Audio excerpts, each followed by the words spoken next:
when 17-year-old Hannah McClure disappeared on her way home from track practice in 1985. Her running shoes were found beside an empty trail pointing toward the woods. For nearly 4 decades, her case grew cold until a new forensic geologist re-examined the original evidence box.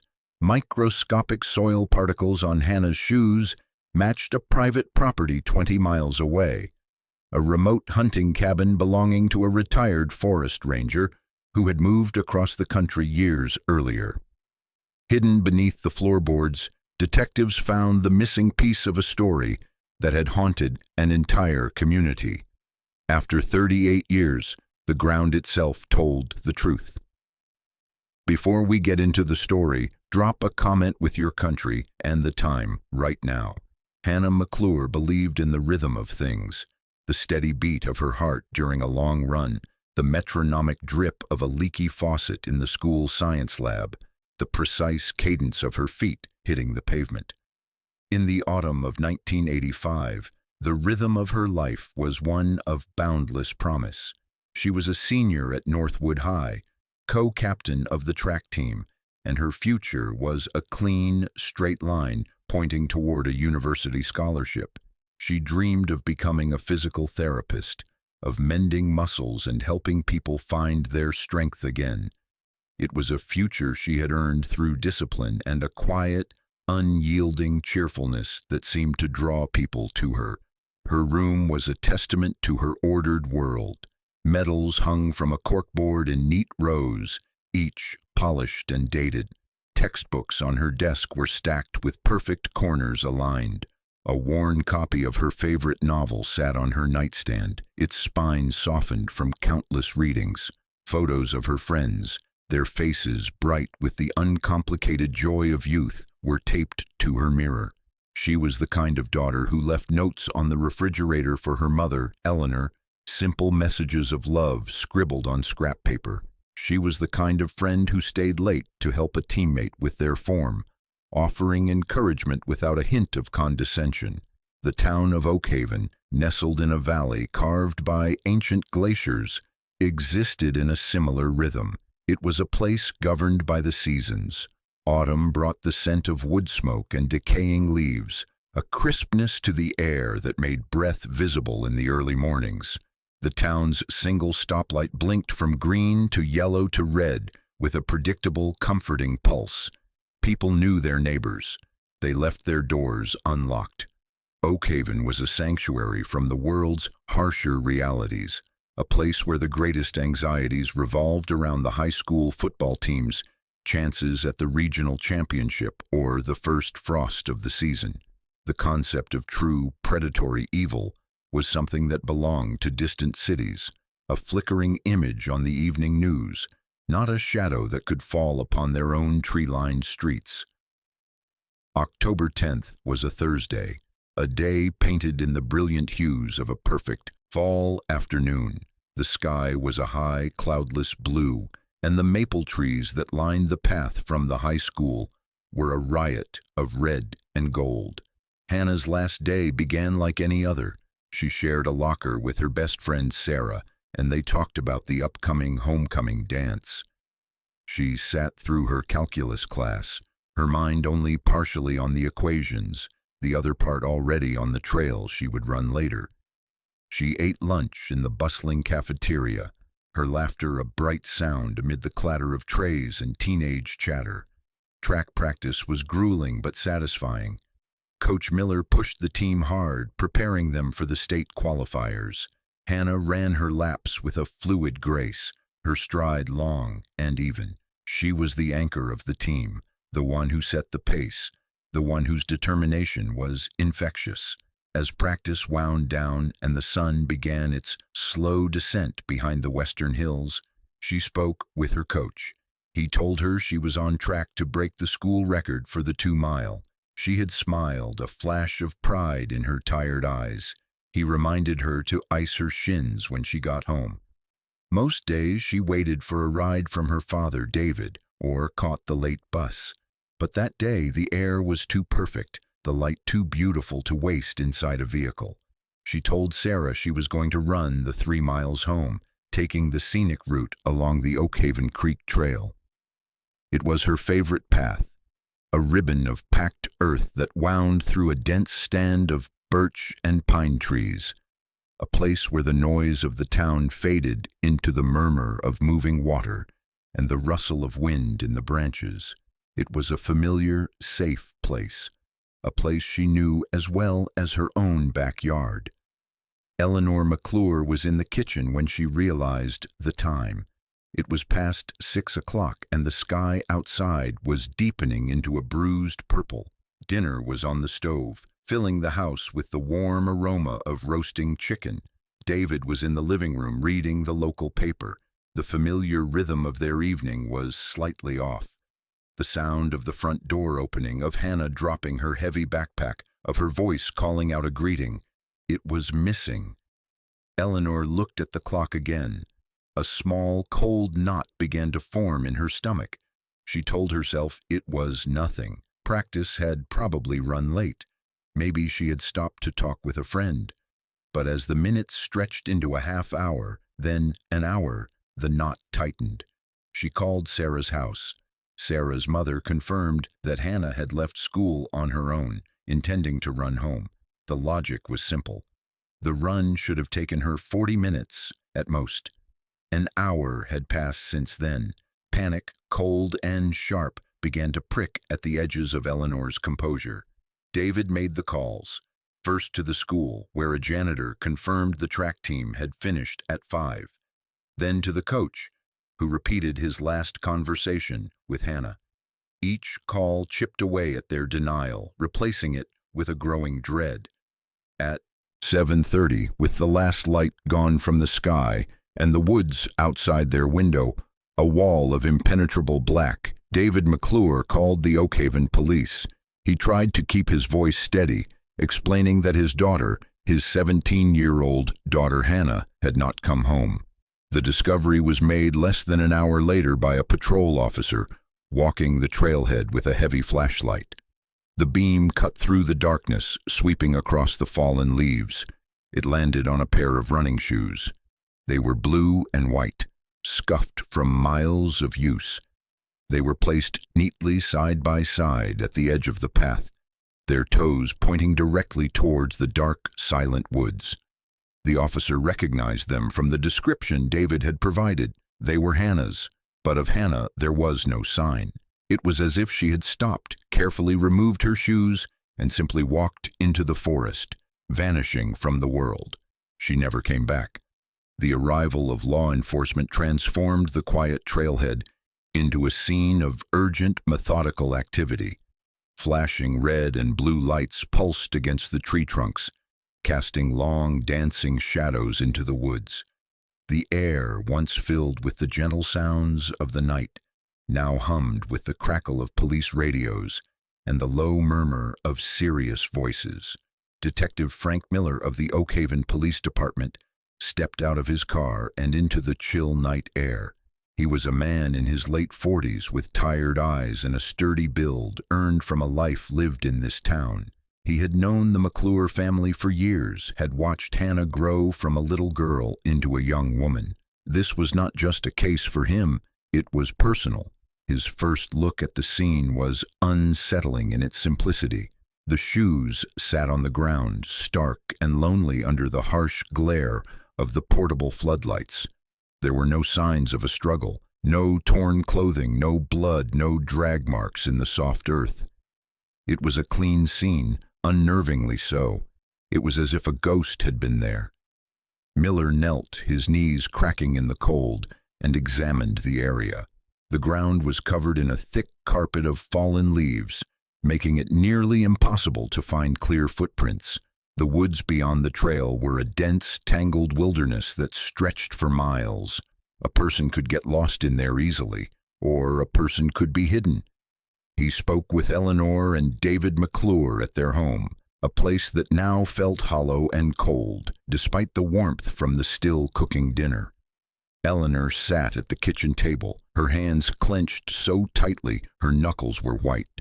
Her face was a mask of disbelief and terror. She recounted Hannah's day, her habits, her friends, her dreams. She described a girl with no enemies, a girl who was loved by everyone.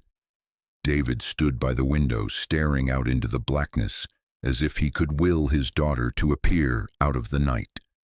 Miller listened patiently, his notepad filling with details that painted a picture of a normal life, violently interrupted. He assured them they were doing everything they could. The words felt empty, even to him.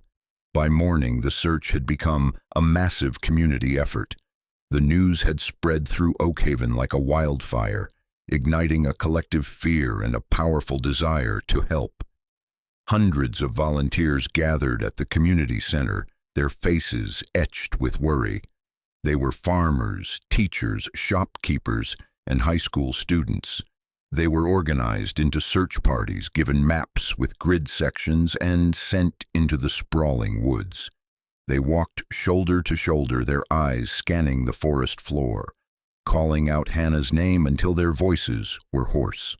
The sound echoed through the trees, a desperate chorus of hope against a backdrop of silent, indifferent nature. The media arrived soon after. News vans with tall antennas lined the road near the trailhead. Reporters with microphones and cameras interviewed worried residents and stoic police officers. The story of the missing track star from the idyllic small town was compelling, a parent's worst nightmare made real. Hannah's school picture, a smiling photo where her eyes sparkled with life, was suddenly everywhere. On television screens, on the front page of newspapers, on flyers taped to telephone poles and shop windows all over town. Her face became a symbol of innocence lost. Detective Miller and his small team worked tirelessly, chasing down every possible lead. They re-interviewed Hannah's friends, her teammates, her teachers. They searched for anyone who might have seen her on the trail that afternoon. A few people recalled seeing a girl running, but their descriptions were vague, their timelines uncertain. They investigated local persons of interest, men with prior records for minor offenses, but each one had a verifiable alibi. They looked into a report of a strange car parked near the trail, but the license plate number a witness provided led to a dead end. Days turned into a week. The organized searches continued, but the hope that had fueled them in the beginning began to wane, replaced by a grim exhaustion. The volunteers still came, but there were fewer of them. The calls with tips slowed to a trickle, then stopped altogether. The woods that had been combed so thoroughly yielded nothing. No scrap of clothing, no lost piece of jewelry, not a single sign of Hannah McClure. It was as if the earth had swallowed her whole. The investigation was stuck. The lack of physical evidence was baffling. The shoes were the only thing they had. They were sent to the state crime lab, but the forensic science of 1985 was limited. They found no foreign fingerprints, no blood, nothing that pointed to an attacker. They were just a pair of running shoes sitting on the ground. The case was a vacuum, a void of information. Miller felt like he was fighting a shadow. How do you catch a criminal who leaves no trace? The initial flurry of activity eventually subsided. The news crews packed up and left, moving on to the next tragedy. The search parties were officially called off. The town of Oakhaven tried to return to its normal rhythm, but something had been broken. A deep and lasting crack had appeared in their sense of security. The woods at the edge of town no longer looked peaceful. They looked menacing. Parents held their children a little closer. The silence that fell over the McClure case was not a peaceful one. It was heavy, filled with unanswered questions and a grief that had no place to rest. They were gone. Time began to move differently for the McClure family. It no longer flowed forward in a steady, predictable stream. It became a thick, suffocating medium through which they had to force themselves to move. The first year after Hannah's disappearance was a blur of raw, open-ended grief. Every ringing phone sent a jolt of desperate hope through Eleanor's heart. Every familiar car that drove down their street caused her to look up from the window. Hope was a relentless tormentor, appearing in flashes only to be extinguished again and again by the crushing reality of Hannah's absence. The first anniversary of her disappearance was marked by a small, somber vigil at the trailhead. Friends, family, and community members gathered with candles, their small flames flickering in the autumn wind. They shared memories of Hannah, her laughter, her kindness, her competitive spirit. Detective Miller stood at the back of the crowd, his face grim. He felt the weight of their collective sorrow as a personal failure. The case file on his desk was thick with notes and reports, but it was a monument to his own powerlessness. He had no answers for these grieving people. As years passed, the sharp edges of that initial pain began to dull for the town, softening into a persistent, sorrowful memory. Hannah McClure became a local legend, a ghost story whispered among a new generation of high school students who had never known her. The flyers with her smiling face faded and tore, eventually removed from the telephone poles and store windows. The town's rhythm returned, but it was a new rhythm, one that carried a permanent undercurrent of loss. Oakhaven was no longer the place it had been. It was the town where a girl had vanished. For Eleanor and David, the passage of time offered no such comfort. Their lives were frozen in 1985. They stayed in the same house, unable to bear the thought of leaving the place where Hannah had grown up. Her room remained untouched, a perfect time capsule of a life interrupted. Her track medals still hung on the corkboard, gathering a thin layer of dust. Her textbooks sat on her desk, waiting for a student who would never return. For Eleanor, keeping the room the same was an act of faith, a quiet refusal to accept that her daughter was gone forever. It was a silent vigil she kept year after year. Detective Miller grew older. The lines on his face deepened. Other cases came and went, some solved, some not. But the McClure file was different. It remained on the corner of his desk long after it was officially declared a cold case. He would pull it out on slow nights, rereading his own notes, searching for a missed detail, a forgotten connection, a path he had failed to take. The image of those running shoes, sitting so neatly by the trail, was burned into his memory. It was a puzzle he could not solve, a professional wound that never fully healed. He eventually retired, handing the case file, now yellowed with age, to his successor. He told the new detective that if he ever did one thing in his career, it should be to solve this case. The silence stretched over a decade, then 2, then 3. David McClure passed away, his heart finally giving out under the strain of a long and unresolved grief. Eleanor was left alone in the quiet house, her vigil now a solitary one. She became a fixture in the town, a quiet, graceful woman who carried an immense sadness with her. She never spoke of Hannah in the past tense. She would say that Hannah loved the autumn, or that Hannah had a beautiful singing voice. It was her way of keeping her daughter alive, not just as a memory, but as a continuing presence in her life. The world changed dramatically around Oakhaven. Technology advanced in ways that seemed like science fiction in 1985. The internet connected the globe. Mobile phones became ubiquitous, and forensic science underwent a revolution. DNA testing, which was in its infancy when Hannah disappeared, became a powerful tool for solving crimes. But for the McClure case, there was no DNA to test. There was no crime scene, no biological evidence left by the perpetrator. The case remained in its box, a relic from a different era of investigation, gathering dust in the cold case archives. The hope for an answer had faded to a faint, barely perceptible ember. For Eleanor, life became a series of quiet rituals. She tended her garden. She volunteered at the local library. On October 10th of every year, she would walk to the trailhead, now overgrown and less traveled than it once was.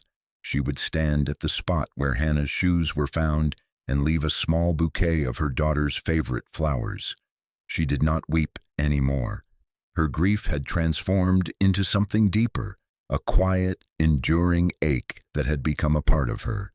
She was waiting. For what? She was not always sure. An answer, a sign, an end to the not knowing. Her daughter was gone. The silence was all she had left. In the spring of 2023, nearly 38 years after Hannah McClure vanished, a new initiative was launched at the state level. A federal grant was awarded to law enforcement agencies to fund the review of long unsolved cold cases, specifically those with physical evidence that might benefit from modern forensic techniques. The Oak Haven Police Department, now a much larger and more modern force, was among the recipients. The McClure case, the town's most infamous and heartbreaking mystery, was at the top of the list for review. Detective Maria Reyes was assigned to lead the effort. She was in her early 30s, sharp, meticulous, and a native of Oak Haven. She had grown up hearing the story of the missing track star. For her, it was not just another file. It was a piece of her town's history, a wound that had never properly healed. She felt a deep sense of responsibility to the memory of Hannah and to the quiet, dignified woman who still lived in the McClure family home. Reyes began by retrieving the original case file from the archives. The box was heavy with the weight of time. The paper was brittle, the ink faded. She spent weeks immersing herself in the investigation of 1985, reading through Detective Miller's painstaking notes, studying the faded photographs, and examining the witness statements. She felt a kinship with the long-retired detective, sensing his frustration and his sorrow in the pages. The case was just as Miller had left it, a perfect circle of questions with no entry point. There was very little physical evidence to re-examine. The only items logged into the evidence locker were the clothes Hannah had been wearing at school that day, collected from her locker, and the centerpiece of the whole mystery, the blue and white running shoes. Reyes knew that standard forensic tests had already been performed on them decades ago, but she wondered if there was something else, something that the science of the time could not see. On a recommendation from a colleague at the State Bureau of Investigation, she reached out to Dr. Eris Thorne, a forensic geologist. Thorne was a specialist in a niche and powerful field. He analyzed soil, minerals, and pollen to link suspects, victims, and evidence to specific geographic locations. He was known for his almost obsessive attention to detail, for his ability to read the stories that were written in the dirt. Reyes believed that if there was a hidden clue, Thorne was the person who could find it. Thorne agreed to examine the evidence. The shoes were carefully packaged and sent to his lab. When he received them, he handled them with a reverence reserved for ancient artifacts. He knew that these simple objects were the last known point of contact between Hannah McClure and the world. He began his work not with chemicals or lasers, but with a powerful microscope and a set of delicate brushes. His process was slow and methodical. He spent hours meticulously collecting every microscopic particle of dust and soil that had remained embedded in the shoe's soles, its laces, and the crevices of its seams for nearly 4 decades. He examined the collected samples under an electron microscope. Most of what he found was exactly what he expected. Common soil components from the Oak Haven Creek Trail area, quartz, feldspar, clay. It was the background noise, the geological signature of the place where the shoes were found. But then he saw something else, mixed in with the common. Minerals were several tiny, almost invisible particles of something unique. It was a rare form of granite, rich in hornblende and garnet, minerals that were not native to the soil composition of the Oak Haven Valley. This was the key. This was the anomaly, the geological fingerprint of another place. It was a microscopic breadcrumb that had been lying in wait for 38 years. Thorne knew that this specific mineral cocktail was not just unusual, it was geographically distinct. It meant that at some point after leaving the trail, these shoes had been in a different location, a location with a very specific type of bedrock. The shoes had a secret to tell. The ground itself had held the truth. The discovery of the unique mineral particles transformed the cold case into an active, urgent investigation. Dr. Thorne's analysis provided Detective Reyes with the first new lead in 38 years. The soil on Hannah's shoes did not just come from another place. It came from a very specific place. The combination of hornblende and garnet-rich granite was, according to state geological surveys, found in only one area within a 50-mile radius of Oak Haven, a rugged, elevated region known as Sparrow Ridge, located about 20 miles north of the town. Sparrow Ridge was a sparsely populated area of dense forest and rocky terrain, popular with hunters and hikers. The task of narrowing down the location further seemed monumental, but Thorne's analysis had been even more precise. He had identified trace amounts of coal ash and corroded iron particles mixed with the granite. This suggested the location was not just on the ridge, but near a source of coal burning, like an old cabin with a cast-iron stove, and likely in an area with older, unpainted metal structures. Reyes and her team began a new, modern kind of search. They cross-referenced old property records and tax maps from the 1980s with the Geological Survey data. They were looking for properties on Sparrow Ridge that existed in 1985 and fit the profile: remote, likely with an old cabin or hunting lodge. The search was painstaking, involving hours spent poring over dusty documents and digital archives. After weeks of work, they had a short list of a dozen properties. One property file stood out. It was a small 5-acre plot of land with a simple hunting cabin, purchased in the late 1970s. The owner listed on the deed was a man named Arthur Finch. Reyes ran the name through the old case file.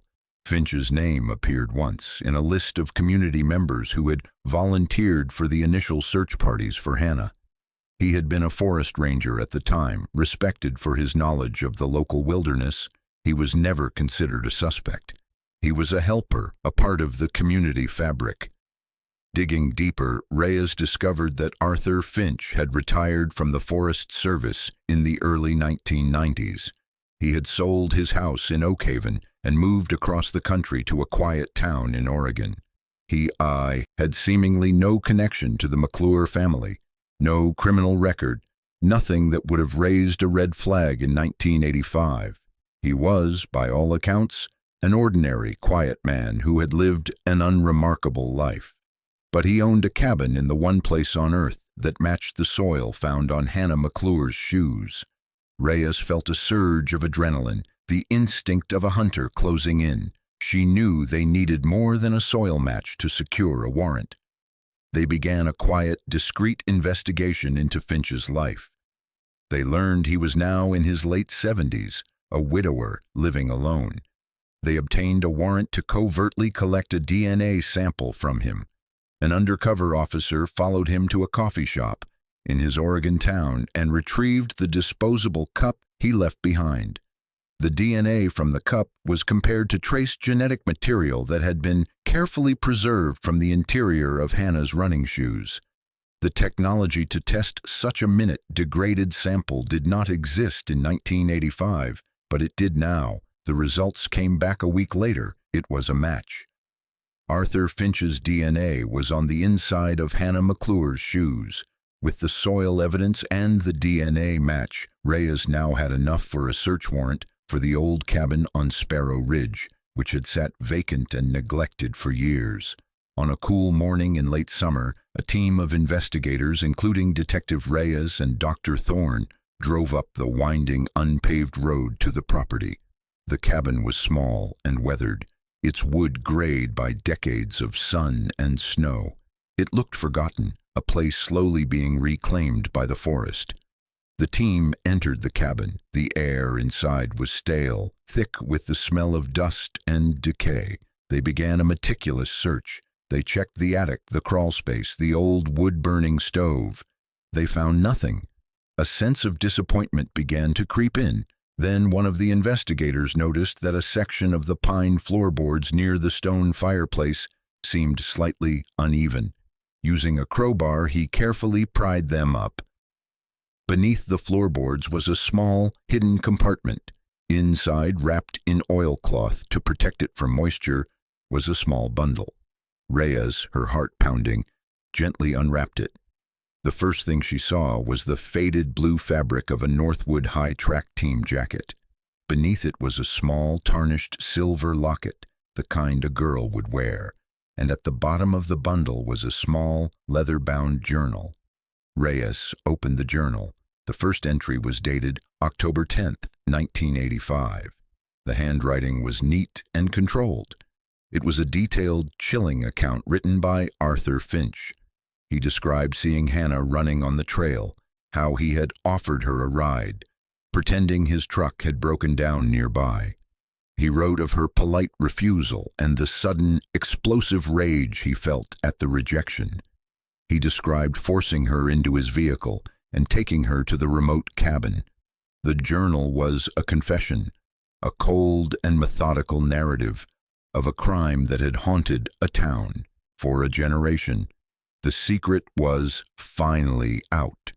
The arrest of Arthur Finch sent a shockwave through the quiet Oregon town where he had lived for 30 years and across the country back to Oak Haven. Detective Reyes and her partner flew to Oregon to take him into custody. They found him tending the roses in his small, neat garden. He was a stooped, frail-looking man in his late 70s with pale blue eyes that betrayed no emotion. When they informed him he was under arrest for the kidnapping and murder of Hannah McClure, he did not resist. He did not deny it. He simply nodded, a quiet, almost serene acceptance on his face. The flight back was silent. Finch sat staring out the window, a man lost in the memories of a life built upon a monstrous secret. During his formal interrogation, he spoke in a flat, dispassionate monotone. He filled in the details that were not in his journal. He confirmed that he had buried Hannah's body deep in the woods on Sparrow Ridge, in a place he was certain would never be found.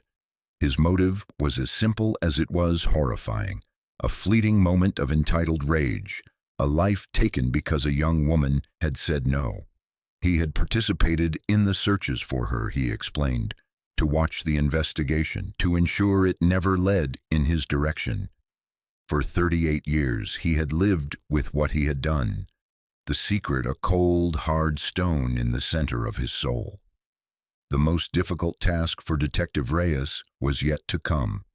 She drove to the McClure house, the same house where Detective Miller had gone on that terrible night in 1985. She was accompanied by a grief counselor.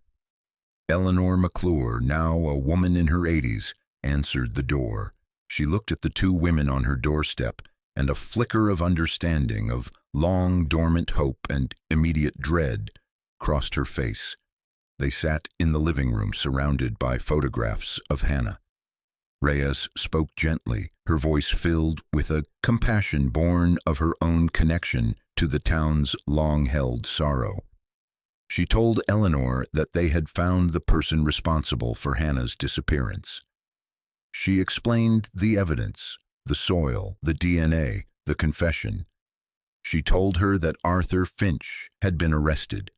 For Eleanor, the news was a physical blow. The air left her lungs. The not knowing, the terrible limbo she had lived in for more than half her life, was finally over. But its end brought a new and different kind of pain. The final, brutal confirmation of her daughter's fate. She wept, not with the wild grief of that first year, but with the deep, shuddering sobs of a wound that had at last been lanced. It was the end of a very long wait. The legal proceedings were swift. Faced with the overwhelming evidence against him, the forensic link, his own DNA and his detailed confession, Arthur Finch pleaded guilty to first-degree murder. The trial was bypassed, sparing the McClure family and the community of Oak Haven the trauma of reliving the crime in a courtroom. At his sentencing hearing, the courtroom was filled with people who had known Hannah, people who had searched for her, and people who had simply grown up under the shadow of her story. Eleanor McClure stood and faced the man who had stolen her daughter.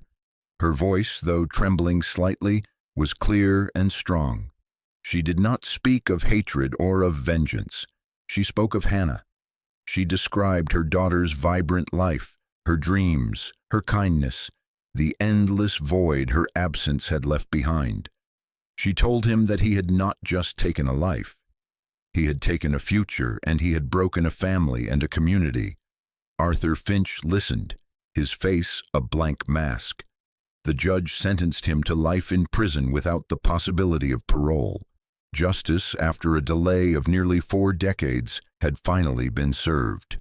The news of the resolution brought a complex mix of emotions to Oakhaven. There was relief that the mystery was finally solved. There was anger at the man who had lived among them, a predator hidden in plain sight. And there was a profound sadness for the life that had been lost, and for the years of uncertainty the McClure family had endured. The community came together once more, not for a candlelight vigil of hope, but for a formal memorial service to honor Hannah's memory. It was a final, collective goodbye, a chance to close a painful chapter in the town's history. Following his confession, Arthur Finch led investigators to the remote spot on Sparrow Ridge where he had buried Hannah. The recovery was a solemn, respectful process. After 38 years, Hannah McClure was finally brought home. She was laid to rest in the Oakhaven Cemetery next to her father. The gravestone was simple, engraved with her name, the years of her short life, and a single line: a spirit that could not be broken. Arthur Finch lived for only a few more years in a maximum security prison. He died of natural causes at the age of 81, a quiet end for a man who had committed such a violent act. He never expressed remorse. He took the full, dark truth of his motivations with him to the grave, leaving behind only the senselessness of his crime. For Eleanor McClure, the resolution did not erase her grief, but it transformed it. The torment of not knowing was gone, replaced by the certainty of memory. She sold the family home, finally able to let go of the physical space that had held her captive for so long. With the proceeds and with donations from the community, she established the Hannah McClure Foundation. Each year, the foundation awards a college scholarship to a female athlete from Northwood High who exemplifies the same spirit of determination and kindness that had defined her daughter. The foundation became Hannah's legacy. It was a way to turn a story of senseless loss into one of hope and opportunity for a new generation. It ensured that Hannah's name would be remembered not for the way her life ended, but for the way she lived it. Eleanor found a new purpose in her final years, a measure of peace in creating something positive from the depths of her pain. She had carried the weight of her daughter's memory for so long, and now she could share it. The story of Hannah McClure became a different kind of legend in Oakhaven. It was no longer a ghost story about a girl who vanished, but a testament to the enduring power of a mother's love and the relentless pursuit of justice. It served as a reminder that the truth, no matter how deeply it is buried, can sometimes be brought to light by the smallest of things: a microscopic grain of sand, a forgotten file, a dedicated detective who refuses to let a memory fade. In the end, it was a story about how love persists, long after a life is gone, echoing through the years and refusing to be silenced. Justice had been delayed, but it was not denied, and a mother's love had endured it all.